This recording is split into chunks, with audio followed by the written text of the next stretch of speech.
নমস্কাৰ টাইমিটৰ প্ৰতিগৰাকী দৰ্শকক মই ভাৰ্গৱ দৰে স্বাগতম জনাইছো আপোনালোকে চাই আছে টাইমিট গুৱাহাটী মহানগৰীবাসীৰ বাবে জাৰি কৰা হৈছে নতুন নিৰ্দেশনা আৰু এই নিৰ্দেশনা জাৰি কৰিছে গুৱাহাটী পৌৰ নিগমৰ আয়ুক্ত দেৱাশিষ শৰ্মাই কেতবোৰ নতুন নিৰ্দেশনা দিয়া হৈছে পাৰ্কিংৰ ক্ষেত্ৰত কি নতুন নিৰ্দেশনা জনাইছো টাইমিটৰ দৰ্শকসকলক গুৱাহাটী মহানগৰবাসীলৈ বিশেষ নিৰ্দেশনা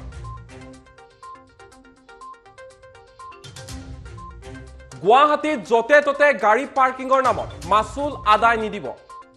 এই আহ্বান জনোৱা হৈছে গুৱাহাটী পৌৰ নিগমৰ তৰফৰ পৰা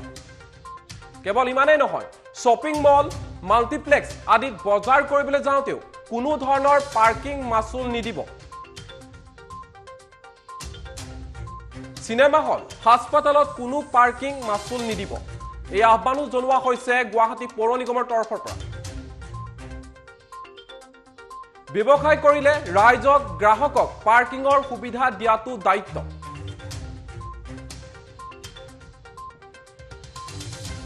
হেহে এনে স্থানসমূহত কোনো কাৰণতে পাৰ্কিংৰ মাসুল নিদিব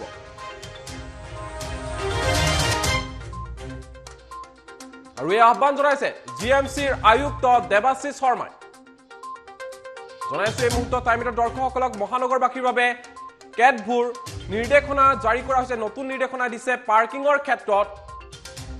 শ্বপিং মল সিনেমা হল বা হাস্পাতাল হল এনেবোৰ ঠাই পাৰ্কিংৰ নামত যেহেতু মাসুল লোৱা হয় সেই পাৰ্কিংৰ বাবে ৰাইজক মাসুল আদায় নিদিবলৈ আহ্বান জনোৱা হৈছে শ্বপিং মল মাল্টিপ্লেক্স আদি বজাৰ কৰিবলৈ যাওঁতে কোনো ধৰণৰ পাৰ্কিং মাসুল নিদিব এতিয়াৰে পৰা ঠিক একেদৰে সিনেমা হল হাস্পাতালতো কোনো ধৰণৰ পাৰ্কিং মাসুল আপুনি দিব নালাগে আৰু ইতিমধ্যে আমি উল্লেখ কৰিছো এই আহ্বান জনোৱা হৈছে গুৱাহাটী পৌৰ নিগমৰ আয়ুক্ত দেৱাশিষ শৰ্মা আৰু এই মুহূৰ্তত দেৱাশিষ শৰ্মাৰ সেই মন্তব্য আহি পৰিছে মন্তব্য শুনাই ল'ব বিচাৰিছো টাইমেটৰ দৰ্শকসকলক ব্যৱসায়ৰ বাবে সেই অনুষ্ঠান কৰিছো হয় কিয় প্ৰতিটো মলক এটা নতুন যিমানখিনি মল আহিছে সেই মলখিনিক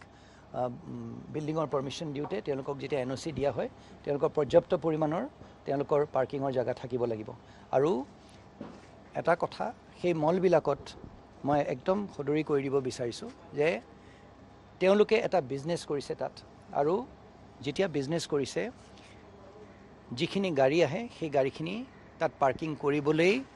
জায়গা এটুকুৰা দিয়া সেইটো তেওঁলোকৰ কৰ্তব্য তাৰ বিনিময়ত কিন্তু তেওঁলোকে যদি টকা পইচা লৈছে সেইটো ভুল কৰিছে কোনোবা এটা সিনেমা হল হওক কোনোবা এখন মল হওক আজি মিউনিচিপালিটিয়ে হওক জিএমডিয়ে হওক যেতিয়া তেওঁক অনুমতি দিয়ে সেইটো তেওঁ ব্যৱসায়ৰ বাবে সেই অনুষ্ঠানটো তেওঁ স্থাপন কৰিছে আৰু তাত তেওঁৰ ব্যৱসায়ৰ বাবে তেওঁৰ বজাৰত কিনিবলৈ অহা মানুহে বা তেওঁৰ হস্পিটেলত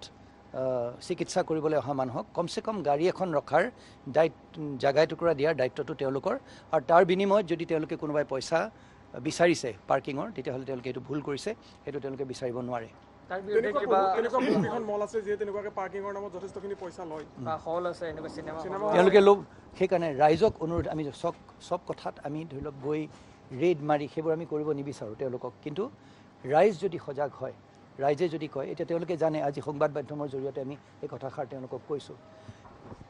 যদি ৰাইজে কয় যে ইয়াত এটা প্ৰশ্ন যদি সোধে সাধাৰণভাৱে চাওক আমাৰ মিউনিচিপালিটিৰে যোনখিনিত পাৰ্কিং আছে তাত আমাৰে কিছুমান যিখিনি লেচি আছে বা আমাৰে কেতিয়াবা লেচি নাই আমাৰ নিজৰ মানুহে যেতিয়া সেই পাৰ্কিং লয় বহুত মানুহে সেই শ্লিপখনত কি লিখা আছে নাচায় 50 টকা ক'লে 50 টকা দি দিয়ে প্ৰথম এঘণ্টাৰ বাবে মাত্ৰ 20 টকা দিব লাগে সেইখিনি চাব লাগিব নাগৰিক সজাগ হ'ব লাগিব কিমান পইচা যেতিয়ালৈকে নাগৰিক নিজৰ যিখিনি অধিকাৰ তাৰ প্ৰতি সজাগ নহয় আৰু তাৰ প্ৰতিবাদ যেতিয়ালৈকে তেওঁলোকে নকৰে আমি অকল মিউনিচিপালিটিয়ে কিছুমান ৰুল কৰি বা ৰেড কৰি আমি ব্যৰ্থ হ'ম সেইকাৰণে মোৰ আন্তৰিক অনুৰোধ প্ৰতিজন নাগৰিকৰ প্ৰতি যে তেওঁলোকৰ যিখিনি তেওঁলোকৰ ৰাইটছ আছে সেই ৰাইটছখিনিৰ বাটে যাতে তেওঁলোক অৱগত হওক আৰু যদি তেওঁলোকে নিদিওঁ বুলি কয় তাত কাজিয়া পচাল লাগিব নালাগে সেইটো লৈ হুলস্থুল কৰিব নালাগে মই ভাবোঁ মৰম সাদৰে বহুত কাম হয় তেওঁলোকে সেই মানুহজনক কথাটো বুজাওক আৰু সেই অনুপাতে ধৰি লওক বাকী যিখিনি মানুহে তেনেকৈ অবৈধভাৱে পাৰ্কিঙৰ ফিজ বা পাৰ্কিঙৰ জাগা গোটাই দিয়া নাই মই ভাবোঁ আৰম্ভণি হৈছে আৰু আমি সকলোৱে মিলি কামখিনি কৰি যাব লাগিব ৰাইজৰো সঁহাৰি লাগিব আৰু যিসকল এই ব্যৱসায় কৰি থকা যিসকল অনুষ্ঠান সেই অনুষ্ঠান বিলাকেও তেওঁলোকৰ যিখিনি সমাজৰ প্ৰতি তেওঁলোকৰ দায়িত্ব আছে সেই দায়িত্ব তেওঁলোকে পালন কৰিব বুলি মই আশা কৰিলোঁ আপোনালোকৰ ফালৰ পৰা কিবা নিৰ্দেশনা থাকিব নেকি বা নিৰ্দেশনা দিয়াৰ কথা ভাবিছে নেকি যদিহে তেনেকুৱা ধৰণে আপোনালোকৰ নিয়মখিনি যিখিনি ভংগ কৰি আছে যে হয় আমিতো দিছোঁৱেই আমি বহুত নিৰ্দেশনা দিছোঁ তেওঁলোকক আৰু দিম আমি এতিয়া সেই বস্তুটো সেই অভিযান আমি চলাবলৈ আৰম্ভ কৰিছোঁ সেই নিৰ্দেশনা আমি দিছোঁ আজি সংবাদ মাধ্যমৰ জৰিয়তে যোনখিনি মই কথা কৈছোঁ আজি পৌৰ আয়ুক্ত হিচাপে এই কথাখিনিৰ গুৰুত্ব আছে ধৰি লওক তেওঁলোকে আমি কোৱা কথাখিনি গুৰুত্ব সহকাৰে ল'ব লাগে আৰু প্ৰতিটো কথাত আমি নটিচ জাৰি কৰিব নিবিচাৰোঁ সেইখিনি তেওঁলোকে এজন দায়িত্বশীল এজন নাগৰিক হিচাপে বা এজন দায়িত্বশীল ব্যৱসায়ী হিচাপে সেইখিনি কথা তেওঁলোকে জনা উচিত বুলি মোৰ বিশ্বাস আৰু এই মন্তব্য শুনিলে গুৱাহাটী পৌৰ নিগমৰ আয়ুক্ত দেৱাশীষ শৰ্মাৰ য'ত উল্লেখ কৰা হৈছে ৰাইজক আহ্বান জনাইছে গুৱাহাটী পৌৰ নিগমৰ এগৰাকী আয়ুক্তই যাতে মাচুল আদায় নিদিয়ে পাৰ্কিঙৰ নামত আৰু উল্লেখ কৰা হৈছে নিজৰ মন্তব্যত যে যদিহে ব্যৱসায় কৰিছে তেনেহ'লে পাৰ্কিঙৰ সুবিধা ৰাইজক দিয়াটো কৰ্তব্য আৰু দায়িত্ব ব্যৱসায়িক প্ৰতিষ্ঠানসমূহৰ আৰু এই সন্দৰ্ভত বিশদভাৱে জনাব আমাৰ সৈতে উপস্থিত আছে সাংবাদিক বিক্ৰম বৰা ওচৰলৈ যাব বিচাৰিছোঁ বিক্ৰম বৰা হয় পাৰ্কিঙৰ ক্ষেত্ৰত কেতবোৰ নিৰ্দেশনা দিয়া হৈছে গুৱাহাটী পৌৰ নিগমৰ তৰফৰ পৰা আৰু উল্লেখ কৰা হৈছে যে ব্যৱসায়িক প্ৰতিষ্ঠানসমূহত পাৰ্কিঙৰ ক্ষেত্ৰত যাতে মাচুল আদায় নলয় ৰাইজৰ পৰা কি ক'ব এই ক্ষেত্ৰত নিশ্চিতকৈ ভাৰ্গৱ এটা কথা ক'ব লাগিব যে এটা ডাঙৰ খবৰ কিয়নো আমি যদি গুৱাহাটী মহানগৰীৰ বিভিন্ন প্ৰান্তলৈ যাওঁ শ্বপিং মলে হওক বা মাল্টিপ্লেক্সেই হওক বা আপুনি যদি কোনোবা এটা চিনেমা হলত যায় বিভিন্ন ঠাইত কিন্তু বিভিন্ন হাস্পতালত এই স্থানসমূহত বিভিন্ন স্থানত কিন্তু পাৰ্কিঙৰ নামত সাধাৰণ জনতাৰ পৰা তেওঁলোকে টকা লোৱা দেখা পোৱা যায় শ্বপিং মল এটাত আপুনি যেতিয়া যায় আপুনি বজাৰ কৰিবলৈ যায় তাত আপুনি টকা দি আপুনি বজাৰ কৰে তাৰ বিনিময়তে কিন্তু বহু শ্বপিং মলত গুৱাহাটী মহানগৰীত আপুনি পাৰ্কিঙৰ নামতো ঘণ্টাত 10 টকাৰ পৰা 20 টকালৈকে দিবলগীয়া হয় ঠিক একেদৰে আপুনি চিনেমা হলত গ'লে আপুনি পাৰ্কিঙৰ নামত চিনেমা এখন উপভোগ কৰিবলৈ যাওঁতে আপুনি টকা দিবলগীয়া হয় ঠিক একেদৰে কেইবাখনো ব্যক্তিগত খণ্ডৰ হাস্পতাল আছে যিকেইখন হাস্পতালত গ'লে আপুনি ৰোগী দেখুৱাবলৈ গ'লেও আপোনাৰ গাড়ীখন পাৰ্ক কৰিবৰ বাবে কিন্তু আপুনি ঘণ্টাত 10 পৰা 20 টকা পইচা দিবলগীয়া হয় এই গোটেই বিষয়বোৰ আচলতে সাধাৰণতে সাংবাদিকে চেষ্টা কৰি আছিল পৌৰ নিগমৰ আচলতে দৃষ্টিনিবদ্ধ কৰিবলৈ চেষ্টা কৰি আছিল আৰু আজিৰ দিনটোতো তেওঁ পৌৰ আয়ুক্তগৰাকীক প্ৰশ্ন কৰা হৈছিল এই ক্ষেত্ৰত কি ব্যৱস্থা গ্ৰহণ কৰা হ'ব তেওঁ এটা কথা কৈছে যে পৌৰ নিগমে প্ৰতিটো ক্ষেত্ৰত জাননী জাৰি কৰি থাকিব নিবিচাৰে অৰ্থাৎ জনতাক আচলতে সজাগ হ'বলৈ তেওঁ আহ্বান জনাইছে তেওঁ কৈছে যে এইটো হৈছে তেওঁলোকে যেহেতু ব্যৱসায় কৰিছে শ্বপিং মলৰ স্বত্বাধিকাৰীয়ে তেওঁ এইটো ব্যৱসায় কৰিছে ব্যক্তিগত খণ্ডৰ হাস্পতাল খুলি তেওঁলোকে ৰোগীৰ সেৱা কৰিছে লগতে তেওঁলোকে এইটো এটা ব্যৱসায় তেওঁলোকে চিনেমা হল খুলিছে তেওঁলোকৰ এইটো এটা ব্যৱসায় তেওঁলোকৰ তাত টকা পইচাৰ লেনদেন জড়িত হৈ আছে কিন্তু সেই বুলি যে তেওঁলোকৰ সামাজিক দায়বদ্ধতা নাথাকিব তেনে কোনো কথা নাই অৰ্থাৎ তেওঁলোকে ব্যৱসায় কৰিলেও তেওঁলোকৰ সামাজিক দায়বদ্ধতা থাকিব তেওঁলোকৰ তালৈ গ্ৰাহক গৈছে অৰ্থাৎ শ্বপিং মললৈ তেওঁলোকে বজাৰ কৰিবলৈ গ্ৰাহক গৈছে তাত গাড়ীখন গ্ৰাহকৰ গাড়ীখন পাৰ্ক কৰিবলৈ এডোখৰ ঠাই দিয়াটো তেওঁলোকৰ দায়িত্ব বুলি পৌৰ আয়ুক্তগৰাকীয়ে কৈছে ঠিক একেদৰে হাস্পতাললৈ ৰোগীৰ অভিভাৱকে যিখন গাড়ী লৈ যায় ৰোগীক যিখন গাড়ীত লৈ যায় সেই গাড়ীখন কিন্তু বিনা পইচাত অৰ্থাৎ বিনামূলীয়াকৈ পাৰ্ক কৰিবলৈ দিয়াটো হাস্পতালখনৰ দায়িত্ব বুলি কৈছে গতিকে তেনেধৰণে কোনো ধৰণৰ টকা পইচা ল'ব নালাগে বুলি পৌৰ আয়ুক্তগৰাকীয়ে ইতিমধ্যে মন্তব্য কৰিছে আমি এটা কথা দেখোঁ যে বিভিন্ন সময়ত আচলতে গুৱাহাটী মহানগৰীত বিভিন্ন শ্বপিং মল আমি নাম ক'ব নাযাওঁ বিভিন্ন শ্বপিং মলে বিভিন্ন হাস্পতালে কিন্তু টকা লৈ থকা দেখা পোৱা পাৰ্কিঙৰ নামত ঘণ্টাত 10 পৰা 20 টকা গতিকে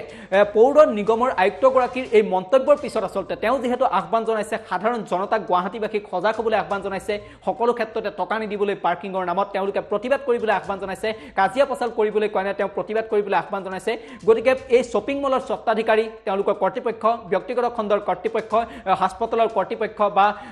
চিনেমা হলসমূহৰ কৰ্তৃপক্ষই কিন্তু এতিয়া কেনেদৰে ব্যৱস্থা গ্ৰহণ কৰে সেই বিষয়বোৰ কিন্তু লক্ষণীয় হৈ পৰিব আৰু এটা কথা ভাৰ্গৱ ক'ব লাগিব যে কিছুদিনৰ পৰা বিগত এটা মাহত কিন্তু গুৱাহাটী পৌৰ নিগমে গুৱাহাটী মহানগৰীখনক নিকা কৰি তুলিবৰ বাবে কেইবাটাও গুৰুত্বপূৰ্ণ পদক্ষেপ গ্ৰহণ কৰা দেখিবলৈ পোৱা গৈছে ইতিমধ্যে থু পেলালে বা কোনো স্থানত পোষ্টাৰ লগালে তেওঁলোকে কেইবাটাও নম্বৰ মুকলি কৰা দেখিবলৈ পোৱা গৈছে ঠিক একেদৰে গুৰুত্বপূৰ্ণ কেইবাটাও পদক্ষেপ গ্ৰহণ কৰা দেখিবলৈ পোৱা গৈছে নিশ্চিতকৈ ক'ব লাগিব যে পৌৰ আয়ুক্তগৰাকীৰ এই যিটো মন্তব্য এই মন্তব্যটো এটা গুৰুত্বপূৰ্ণ মন্তব্য বুলি ক'ব লাগিব বিশেষ কোনো নিৰ্দেশনা জাৰি কৰা নাই যদিও মন্তব্যটো কিন্তু ৰাইজক সজাগ কৰিবৰ বাবে এটা গুৰুত্বপূৰ্ণ কিয়নো বহু পাৰ্কিঙৰ নামত বহু প্ৰতিষ্ঠানে ব্যক্তিগত প্ৰতিষ্ঠানে শ্বপিং মলে হওক বা ব্যক্তিগত খণ্ডৰ হাস্পতাল চিনেমা হলে কিন্তু সাধাৰণ জনতাক পাৰ্কিঙৰ নামত লুটি খোৱা দেখিবলৈ পোৱা যায় গতিকে এনে ক্ষেত্ৰত এই মন্তব্যৰ পিছত পৌৰ আয়ুক্তগৰাকীৰ এই অনুৰোধৰ পিছত এইসকল ব্যৱসায়িক প্ৰতিষ্ঠানে এতিয়া কি ব্যৱস্থা গ্ৰহণ কৰে, তেওঁলোকে ৰাইজৰ সেৱা কেনেদৰে কৰে, সেয়া কিন্তু লক্ষণীয় হ'ব। ভাৰ্গৱ, নিশ্চয়কৈ এই মুহূৰ্তত ধন্যবাদ জ্ঞাপন কৰিছোঁ বিক্ৰম আৰু টাইম এইটৰ দৰ্শকসকলক জনাইছোঁ, বিশেষকৈ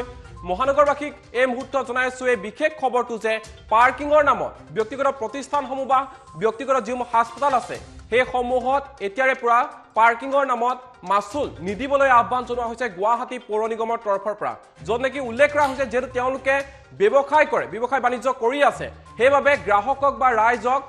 পাৰ্কিঙৰ সুবিধা দিয়াটো ব্যৱসায়িক প্ৰতিষ্ঠানসমূহৰ দায়িত্ব আৰু কৰ্তব্য, যাৰ পৰিপ্ৰেক্ষিতত এইদৰে গুৱাহাটী পৌৰ নিগমৰ তৰফৰ পৰা আহ্বান জনোৱা হৈছে ৰাইজলৈ।